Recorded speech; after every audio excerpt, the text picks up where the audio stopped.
Kozhikode MDMA കേസിൽ അറസ്റ്റിലായ അധ്യാപികമാരുടെ സാമ്പത്തിക ഇടപാടുകൾ സംബന്ധിച്ച് കൂടുതൽ അന്വേഷണം നടത്തുകയാണ് പോലീസ്.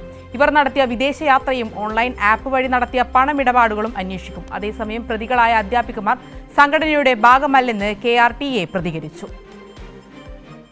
കൂരാച്ചുണ്ട് സ്വദേശിയായ കാവ്യയെ കഴിഞ്ഞ ഞായറാഴ്ചയും ആവള സ്വദേശിയായ നീഷ്മയെ ചൊവ്വാഴ്ചയുമാണ് അറസ്റ്റ് ചെയ്യുന്നത്. സംഭവത്തിൽ ഇതുവരെ 3 അധ്യാപികമാരാണ് അറസ്റ്റിലായത്. കീർത്തനയാണ് ആദ്യം അറസ്റ്റിലാകുന്നത്. അതേസമയം പിടിയിലായ അധ്യാപികമാരെ കാരിയർമാരായി ഉപയോഗിച്ചിരുന്നുവെന്ന് അന്വേഷിക്കുന്നുണ്ട്. പ്രതികൾ നിരവധി തവണ ബംഗളൂരുവിൽ പോയതായി അന്വേഷണ സംഘത്തിന് വിവരം ലഭിച്ചിട്ടുണ്ട്. ഈ യാത്രയിൽ MDMA എത്തിച്ചിട്ടുണ്ടോയെന്നും പോലീസ് അന്വേഷിക്കുന്നുണ്ട്. ചോദ്യം ചെയ്യലിൽ മയക്കുമരുന്ന് വിൽപ്പനയുമായി ബന്ധപ്പെട്ട പണമിടപാടുകൾ മാത്രമാണ് നടത്തിയതെന്നാണ് മൂവരുടെയും മൊഴി.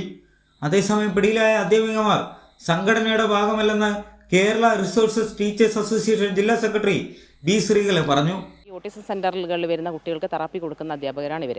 അപ്പോൾ ഈ അധ്യാപകർ സംഘടനയിൽ പ്രവർത്തിക്കുന്ന സമയത്ത് നമുക്ക് എല്ലാവരും ഈ ഒരു സംഘടനയോടൊപ്പം മെമ്പർഷിപ്പ് എടുത്തു നിന്നു എന്നല്ലാതെ അതിനപ്പുറത്ത് അവരെ കുറിച്ചുള്ള അവരെ ബാങ്ക് അക്കൗണ്ടോ കാര്യങ്ങൾ അന്വേഷിച്ചല്ല നമ്മൾ മെമ്പർഷിപ്പിലേക്ക് സ്വീകരിക്കും. ആവിക്കൽ സ്വദേശി സഫോനെ 2 ഗ്രാം MDMAയുമായി മാസങ്ങൾക്ക് മുമ്പ് അറസ്റ്റ് ചെയ്തതോടെയാണ് ലഹരി മാഫിയെക്കുറിച്ചുള്ള വിവരങ്ങൾ പോലീസിന് പ്രാഥമികമായി ലഭിക്കുന്നത്.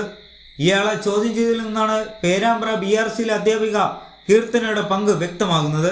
പിടിയിലായ അധ്യാപികമാർ ഉൾപ്പെടെയുള്ള പ്രതികൾ ഇപ്പോൾ റിമാൻഡിൽ കഴിയുകയാണ്. കൈരളി ന്യൂസ്, കോഴിക്കോട്.